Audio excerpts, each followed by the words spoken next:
x/n।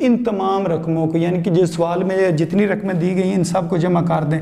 تو یہ جو ترتیب دی ہوئی ہے اسی کو جمع کر دیتے ہیں. 4 جمع 4 جمع 6 جمع 7 جمع 7 جمع 8 جمع 9 جمع 10. اور اس کو آپ نے تقسیم کرنا ہے n سے. n نمبر، یہ کتنے نمبر ہیں؟ تو یہ تو 8 نمبر ہیں.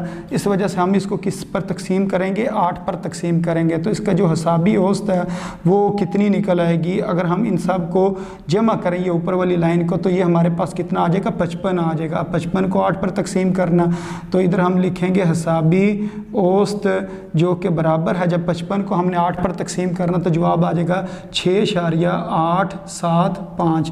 تو یہ اس کا جواب ہے. اچھا، اس کے بعد تیسرے نمبر پر ہم نے کون سی چیز معلوم کرنی تھی؟ آدھا معلوم کرنا تھا. کیا معلوم کرنا تھا؟ آدھا. تو ابھی اس کے اندر اگر ہم دیکھیں سب سے زیادہ بار کون سی رقم آ رہی ہے؟ اچھا، جو 4 ہے وہ بھی 2 دفعہ آ رہا ہے اور 7 بھی 2 دفعہ آ رہا ہے. تو ادھر ہم لکھیں گے اس کا آدھا کتنا ہے؟ 4 اور 7، یعنی کہ 4 بھی اس کا آدھا ہے اور 7 بھی اس کا آدھا ہے، یعنی کہ دونوں زیادہ دفعہ آ رہے ہیں، یعنی کہ 2 دفعہ آ رہے ہیں. اگر کوئی چیز 3 دفعہ آ رہی ہوتی تو پھر آدھا وہ ہو جانی تھی، یعنی کہ جو زیادہ بار آ رہی ہو. تو ایک سے زیادہ بھی آدھا ہو سکتا ہے، جس طرح اس سوال میں 2 آدھے ہیں، یعنی کہ 4 بھی 2 دفعہ آ رہا تھا اور 7 بھی 2 دفعہ آ رہا تھا. اس وجہ سے ہم نے یہ کہا کہ 4 اور 7 دونوں ہی اس کے آدھے ہیں. اچھا، اب اس کے بعد جو اس سے اگلا سوال ہے اس کا ہم نے وسطانیہ معلوم کر لیا تھا. اب اس کے ہم دوسرے نمبر پہ جو چیز ہے حسابی اوسط اس کو معلوم کرتے ہیں. تو اس کے لیے ہم کیا لکھیں گے؟ ہم لکھیں گے جی حسابی اوسط، یعنی کہ اس کو ہم نے معلوم کرنا ہے. اس کا فارمولہ کیا ہے؟ x بار برابر سمیشن x بٹا n. اب ہم یہ x بار کی جگہ کیا لکھ سکتے ہیں؟ حسابی اوسط بھی لکھ سکتے ہیں، یعنی کہ x بار کا مطلب ہوتا ہے حسابی اوسط. اب اس کے اندر ہم نے کیا کرنا ہے؟ تمام رقموں کو جمع کر دینا. تو اس سوال کے اندر کون کون سی رقمیں ہمارے پاس دی گئی ہیں؟ مثلا یہ دیا گیا ہے 3 جمع 5 جمع 6، یعنی کہ یہ جو رقمیں لکھی ہوئی ہیں، جمع 8 جمع 8 جمع 9 اور جمع 10. یہ ہم نے تمام رقمیں لکھ لی جو 7 رقمیں تھی. اور اس کو تقسیم کس پر کرنا ہے؟ n پر. n سے مراد نمبر ہیں، یعنی کہ یہ کتنی نمبر آف ٹرمز ہیں، یعنی کہ کتنی رقمیں ہیں؟ وہ 7 رقمیں، اس لیے ہم اس کو 7 پر تقسیم کریں گے. تو ادھر ہم لکھ دیں گے جی حسابی اوسط. حسابی اوسط اس سائڈ پر ہم نے لکھ دیا. اب اوپر والی تمام رقموں کو ہم نے جمع کرنا. جب ان تمام رقموں کو جمع کریں گے تو اس کا جواب آ جائے گا 49. 49 کو جب ہم نے 7 پر تقسیم کرنا تو جواب کتنا آ جانا ہے؟ 7. تو 7 ہی اس کا کیا ہے جی؟ حسابی اوسط ہے. تو اس سائڈ پر ہم کیا لکھ دیں گے؟ یہ اس کی کیا نکل آئی جی؟ حسابی اوسط نکل آئی. اس کے بعد جو سب سے آخر میں ہم نے چیز معلوم کرنی ہے وہ کون سی ہے جی؟ آدھا معلوم کرنا. تو ادھر میں لکھ دیتا ہوں جی تیسرے نمبر پر اب ہم کیا معلوم کرنے لگے ہیں؟ آدھا.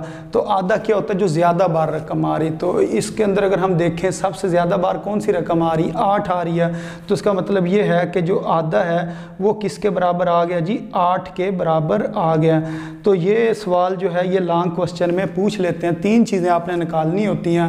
ایک آپ نے وسطانیہ بھی نکالنا ہے، حسابی اوسط بھی نکالنی ہے اور آدھا بھی نکالنا ہے. اسی طرح اس سوال کے اندر بھی 3 چیزیں آپ نے معلوم کرنی ہیں، وسطانیہ، حسابی اوسط اور آدھا. تو یہ امید ہے آپ کو ان سوالوں کی سمجھ آ گئی ہوگی. یہ انتہائی آسان سوال ہیں. اگر تو سوال ہوگا وسطانیہ والا تو آپ نے رقمیں گن لینی ہیں. اگر تو رقمیں ہوں گی جفت تو پھر آپ نے پہلے ان کی ترتیب ٹھیک طرح لکھنی ہے، یعنی کہ چھوٹے سے بڑے کی طرف آپ لکھ لیں.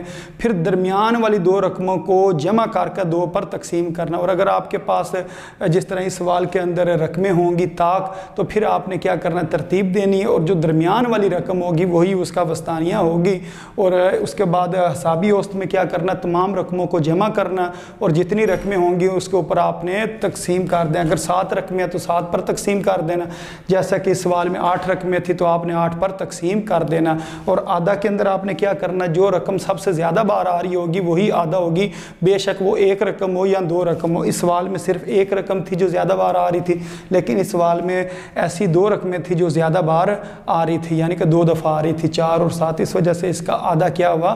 4 اور 7. تو امید ہے آپ کو ان سوالوں کی سمجھ آ گئی ہوگی. تو اپنی دعاؤں میں یاد رکھیں. السلام علیکم ورحمۃ اللہ وبرکاتہ.